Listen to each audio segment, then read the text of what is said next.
আপোনাৰ হাতত নলেজ নাই, আজিলৈকে কোনো মোৰ বিৰুদ্ধে তেনেকুৱা কোৱা নাই। আপুনি আপুনি ভুল কথা কৈছে, এতিয়ালৈকে নাইয়ে কোৱা। আপোনাৰ হাতত ইনফৰমেশ্যন নাই। মোলৈ নহয়, আপুনি ভুল কৰিছে যে আগৰ অনুসূচিত জাতি মৰ্চাৰ সভাপতিজনৰ মোৰ আজিলৈকে কোনো নিউজ নাই। আৰু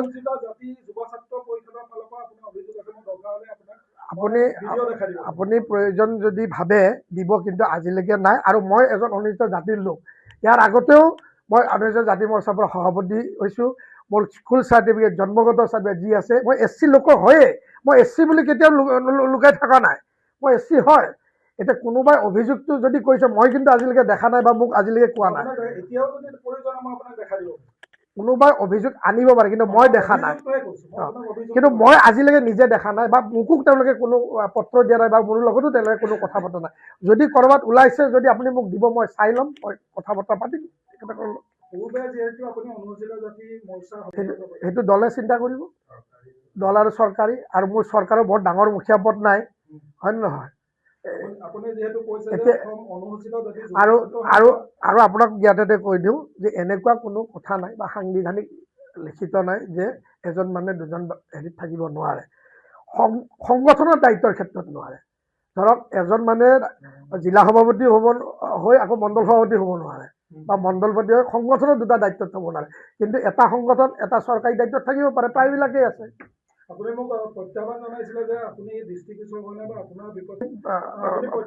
প্ৰত্যাহ্বান মই দেখা নাই বুলি কৈছো। অকণমান যদি প্ৰয়োজন আপুনি দেখুৱাব, কিন্তু মই দেখা নাই আজিলৈকে। শুনক, মোৰ কথাটোৱে যি লোকসকল অনুসূচিত জাতিৰ নহয়, তেওঁলোকে কোনো দলৰ দায়িত্বত থাকিব নালাগে।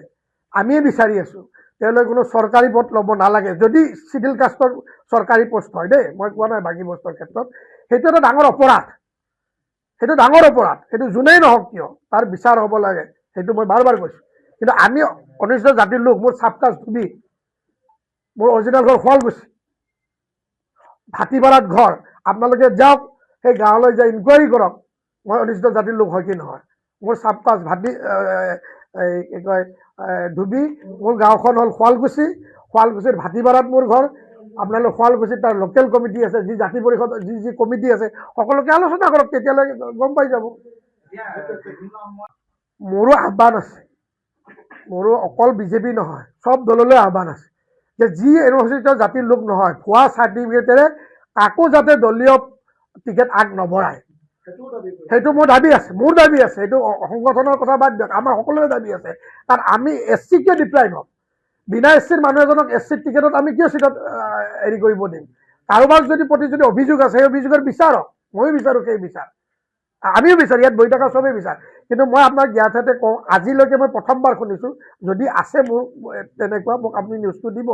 আৰু মই তেওঁলোকে যদি ইনকুৱাৰী কৰে কৰক, মোৰ আপত্তি কৰিবলৈ একো নাই। কিন্তু মই দৃঢ়তাৰে কওঁ, মই অনুসূচিত জাতিৰ লোক হয়। মোৰ চাপকাজ ধুবি, মোৰ শুৱালকুছি ভাটিপাৰাত ঘৰ। আপোনালোকে তাতে বিচাৰ কৰি চাব পাৰে।